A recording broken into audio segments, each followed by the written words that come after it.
I want to share with you one of the most powerful things that I've ever learned about love.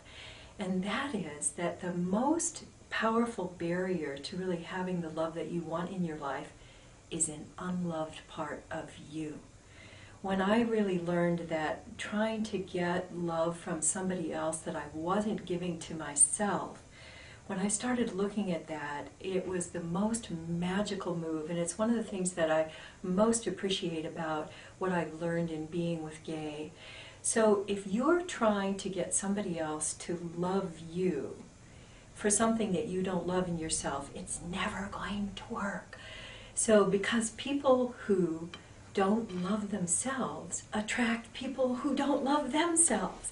So the more that you're trying to get someone to love something about you that you don't love yourself, the more desperately you're going to be running around trying to fill yourself up. It's like pouring water in a sieve. And so take a moment and just realize that if you haven't got the kind of love in your life that you really want, it's probably because there's something about you that you haven't looked at, that you haven't faced, and that you haven't loved in yourself. That was really sobering for me when I first opened up to that, because I thought, well, if somebody really loves me, it'll change all of that. It'll make everything in me totally lovable, and it doesn't work that way. What really works is to look at, is there anything about myself that I haven't really loved? And when we started looking at that, what we found was that it was almost always about a fear. There was almost always a fear underneath there that hadn't been loved. And there are only a small number of those fears.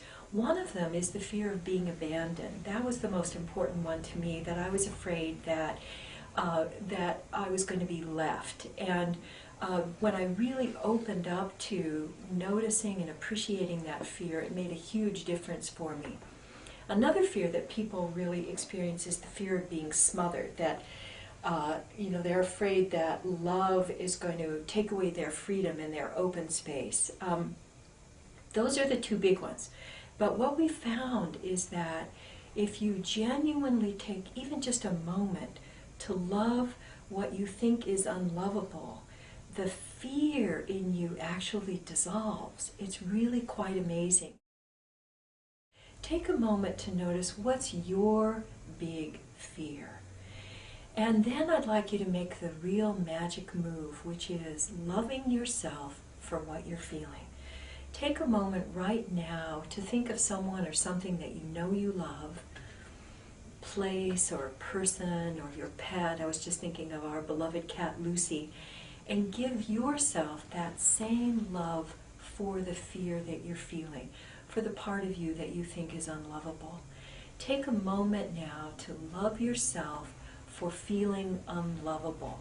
And that is the big barrier remover. That's this open space that will make it possible for you to have genuine love in your life. The key here is to love as much as you can from wherever you are. And you're not going to be perfect at it. You know, it only takes a couple of seconds.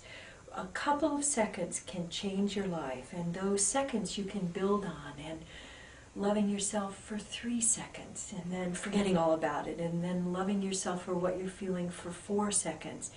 Loving yourself as much as you can from wherever you are, that is really the key, and it's absolutely changed our lives, and I know that it will change your life. It is the key.